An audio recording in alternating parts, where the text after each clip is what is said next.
one of the things that I mentioned last week was I'm observing students. I was working with a student last week or the week before now, who while they were posting, it was just a bunch of like sales promotion. This is what I do. Hire me for bookkeeping. I'm not really serving his audience. And I think that's a very common mistake. And I know it's a common mistake because I was also reading just a generic bookkeeping article about finding clients and things like that had popped up. And one of the things that it mentioned that bookkeepers are really bad at is having these overly promotional posts. So today we are taking that deeper dive into how to avoid being overly promotional and create engagement, create something of value. Okay. If you are watching the replay and you want to see any visuals in future episodes, we are also on YouTube, but you can find us in podcasts pretty much everywhere. Okay. So why does strategy matter? We talk about this a lot because it comes up, but strategy ensures that your posts start to align with your goals, whether that's brand awareness, lead generation, or just building trust with your audience. Megan, for example, builds trust with her audience, which then leads to lead generation. So she'll have people watch her for years before they say, hey, I need a bookkeeper. So that's her main focus. Lead generation might be every 5 posts, you're saying, hey, come join me live. And you're going to coach them on how to or why they need a bookkeeper, how their life could be easier. So some common mistakes would be some generic intros. Maybe you start a post and it's, hey, everyone, I'm excited to share. What do you do when you see those? You probably lose attention on it pretty quickly because it's like about them and you're like, I don't know for that. Selfishly, that's just how we are on Facebook. We're looking to be entertained, educated, informed, have friendships, things like that, to cheer people on. So sometimes excited to share if we're interested in the person, but some of your leads aren't interested in you. They're interested in their problem. So how do we serve them? Unclear messaging. Posts should focus on one clear idea. Sometimes we try to throw everything into a post because we put a lot of time and effort into it, and we just want to throw all the spaghetti at it. Trying to say too much confuses your audience. Okay. Lack of visual appeal. And sometimes men have a hard time with this. Sometimes they're so simple that it is perfect. So if you're struggling with that, make it simple. Keep it simple. Make sure that when you're doing your post, you make it consistent to who you are, to your brand. So if your colors are black and red, you might have a black, not like a filter, but like a black overlay on the picture. And then if you have text on it, does that make sense? Like it's going to have the same theme feel to it. You might have your logo, you might not, really depending on what the intention of the post is and where you're posting that. So people do scroll really quickly through Facebook. You have to get their attention super quick. And if you have a video, think of the video, like even if it's 30 seconds, the first 3 seconds should stand out as its own video. They should get to know everything that they need to know to either stay watching or to click off, right? So if you don't give them everything that they need to know in the first 3 minutes, they're going to be gone. Okay. So how do we grab attention with that first sentence? We just said what not to do. What do we do? So we can use storytelling, a bold statement. Yeah, we can blame TikTok for gotta grab that quick attention. And our attention spans have just gotten shorter. So as I'm responding to comments. So we can use storytelling. We can use a bold statement or a question that makes people pause. And questions are like gold. I was looking at, for the student that I was helping, we were looking at Kevin O'Leary was someone he followed. And Kevin O'Leary's posts are super short. And they often just have a short, oh, wait, what?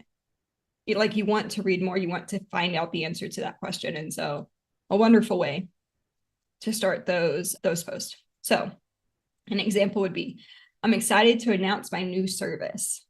Done. What's the number one mistake business owners make when it comes to their books?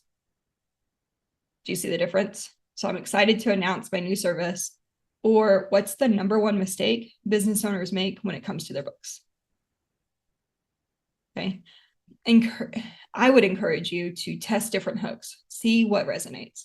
So as you're making posts, and you can use ChatGPT for this too, not to make the post, but hear me out.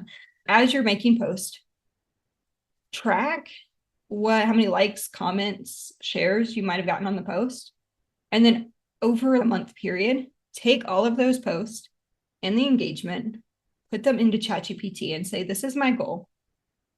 Can you analyze these posts? What resonated with my audience? Especially if you're not comfortable doing it yourself, get that second opinion from something like ChatGPT and just say analyze. It's really good at analyzing the data we give in, but it's also only as good as the data we put in. Okay. If you need help with that, feel free to reach out. Okay. Our ultimate goal is to connect with our ideal clients we want to work with. When you're starting out, you might not know exactly which client you want to work with, but we can start with, so I started with, when I started figuring out, okay, not just any business owner, I need a business owner that's willing to pay me, was my first problem, right? I did business owners that were earning about $300,000 in revenue, were at least 3 years into business. So they had filed like 3 years worth of tax returns, 2 to 3 years. And they had at least 3 other people they were paying, whether it was contractors or employees, I didn't care. But 3 people they were paying routinely on a monthly basis.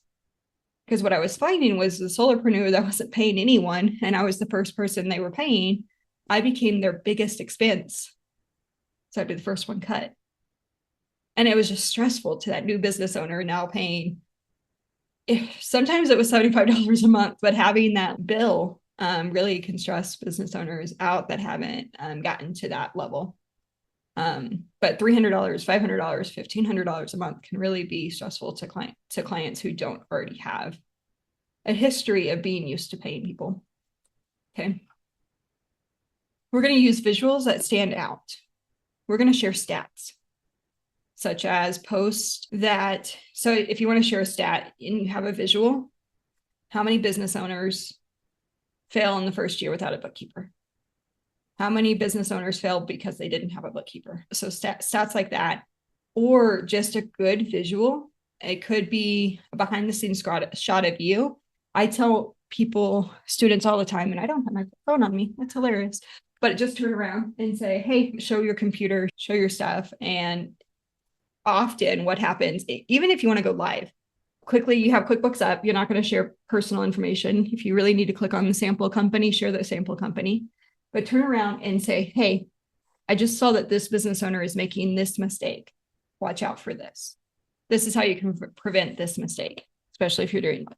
Okay. But the same thing, you're making a post. Oh, I don't have a picture. Cheese. As cheesy as that is, seriously, just go to town or take a picture of your desk, of you typing, things like that. Okay. So writing effective call to actions, such as, Allie's really good at doing this. Comment help if you want to chat about your books. Great, you can create some urgency. Use this sparingly, but let's make the tax season our best season yet. Talking about the business owner, not you, financially. Let's make it easy for them. Let's make it their best tax season yet. Schedule a call today would be their call to action, right? So action plus benefit. They're going to take this action and they're going to get this benefit. Okay, click here to download my free guide, call to action. 2, result, stress-free bookkeeping. Action, benefit. Now, you guys always ask for some examples. So I came slightly prepared. I'm just not visually. You can do something like, I'm so excited to offer bookkeeping services. Oh, I'm going to respond to this comment real quick. I did what you recommended and used pain points as hooks, and it worked for, comment went away. Okay, so we dove into this a little bit last week too, and used pain points as hooks, and it worked for 2 prospects to reach out. So that was a change, or was that a change with how you were posting before? That's amazing. I'm so excited for you. Okay. So I'm so excited to offer bookkeeping services. 2, does tax season stress you out? How can I help you get organized before April 15th? Oh, wait, I have this question. I've been trying to ask for someone. And that's because you've been building trust. So we talked about what is our goal. First goal might be to just build trust, to become an expert in your niche. Even if your niche is small business owner, so we'll take it, right? Like you're going to build trust with people on Facebook. And then we're going to speak to their specific pain points. Okay, so if you want to do this with me, I'm so glad that worked, by the way. Changed to what I was posting before. Super helpful. So we just got confirmation from a student or a podcast listener that is applying what we've been talking about on Facebook, and they're seeing good results because ultimately our goal is to build trust to get that lead generation. Okay, so if you have not posted today and you need to post, here's a post exercise for you. This can just be like a written post. Hook. What is one of the biggest challenges your clients face? So you're going to start the post with addressing what is the biggest challenge your clients face. Is it getting organized? Is it knowing what to give the CPA? Is it knowing what to do with receipts? Is it their mileage? Is it paying the contractors? What is that biggest challenge? And if you didn't watch last week's episode, Allie, can we link it? We're going to link it below just because it's such a good like part 1 to this. And we really dove into how to identify what your clients face. Okay, then the body of that post is going to be, how do you solve that problem? And then what action do you want them to take? Comment help, ask your question below, download my free guide. Okay, if you do this exercise, feel free to comment with your post and we can review it together. Okay, before we get into questions, how often do you post? Guys, if you're not used to posting and you're having a really hard time with this, do once a week. Showing up once a week is going to be more than enough. There are some additional things we can do on top of that if you're at least posting once a week to create a strategy around that. Okay, so don't get too caught up on I need to post 10 times a day. If you're trying to 10x your business though, like in the next 3 months, you might want to be posting 10 times a day. And how do you do that? Like, how am I going to create those types of the post? We suggest having 3 pillars that you post to on Facebook. Your pillar is you're a bookkeeper. So you're the financial expert, you're the money expert, you're the business expert. So anything related to a business owner's business, money management, bookkeeping, things like that. And then it's going to be 2 like supporting pillars. So that could be business encouragement. What else are your business owners dealing with? Payroll, hiring. Okay, that might be a secondary. Maybe it's your family because you know that you are doing your business for your family and creating that work-life balance. So your 3rd pillar would be work-life balance. But I'm not going to then show up and post cat pictures or cat GIFs unless it relates to the other 3 pillars and it's a cat GIF of a cat. You don't want your cat doing bookkeeping. Does that make sense? Okay. One thing, Denise DT, I was watching an episode of something like a short video she did or something. She was talking about how she schedules her social media posts. And she was using a scheduling software. So you could use something like a Quip 360 for that. And she, instead of posting Monday, Tuesday, Wednesday, Thursday, Friday, Monday, Tuesday, Wednesday, Thursday, Friday, right? For all 4 weeks, she would do all the Mondays, all the Wednesdays. That way, if she got interrupted, she at least had 2 posts going out that week. Then she would come back or continue Tuesday, Thursday, or maybe just Tuesday because she got interrupted by her kids or whatever you have to do. You can plan a month at a time, week by week. So at least start with Mondays, Wednesdays, to pick a day, and then just plan out the next 4 posts. Even if you don't schedule it, if you're like, hey, I really don't want to schedule, I want to post them, go ahead and create them, have them ready to go. I actually, on my like bookmarks bar, You have your browser tabs and then you have like your bookmarks. I actually have a folder and I have a Word document with my social media posts that we've already planned out. And I just have to go in, make some tweaks and reread them, make sure they're what I want to post that day. Cause sometimes I change my mind, best laid plans, and then I'll make whatever changes and then I can post it. If I've got some time, I might go ahead and schedule. So I feel okay with scheduling them.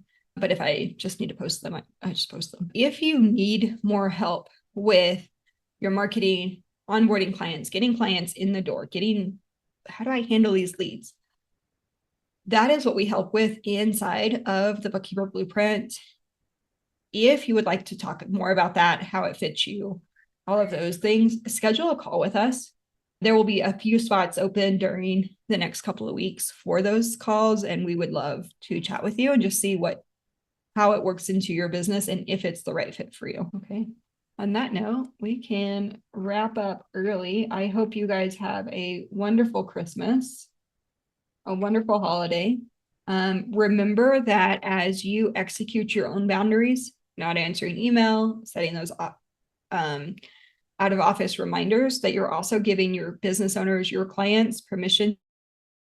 So do not feel bad about missing calls, not responding to email, but I would set up that autoresponder if you have not already. If you need help with that, let us know. Okay. Well, have a wonderful holiday. So we will see you guys live again on Thursday, the 26th, right after Christmas. And if you have questions, if stuff is coming up, then we will talk health insurance. All right. Bye, guys.